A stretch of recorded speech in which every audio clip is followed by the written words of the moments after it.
ஏ அஜய், உனக்கு வாய் ரொம்ப பெருசா இருக்கு. சார், எல்லாரோட வாய் ஒரே மாதிரி தான் இருக்கு. என்னோட வாய் எனக்கு ஸ்பெஷலா சார். நாக்கு ரொம்ப நீளமா இருக்கு. சார், எல்லாரும் என்னோட நாக்கு நீளமா இருந்தா நான் எப்படி சார் பேசுறது? அஜய், நீ பேச்சுக்கு பேச்சு பதில் கொடுத்துட்டே இருக்கிற. சார், பேச்சுக்கு சொல்லாம அடிப்பாங்க சார். உங்க அப்பா அம்மா உன்னை எதுக்கு டியூஷன் அனுப்பிச்சாங்க தெரியுமா? ஏன் சார்?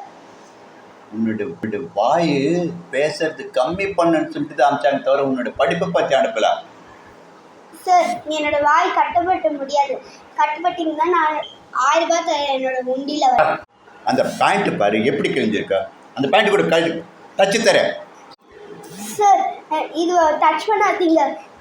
இந்த பேண்ட் வந்து நான் 5000 ருபீஸ்க்கு வாங்கினேன். இதான் வேணா என்னோட வாய் கட்டிக்கோங்க. சூப்பர் அஜய்க்கு. உன் வாயாலே நீ கெட்டு போயிட்ட. நீ உன் வாயாலே எனக்கு ஒரு நல்ல ஐடியா சொல்லி கொடுத்துருக்குற. இப்படி வா.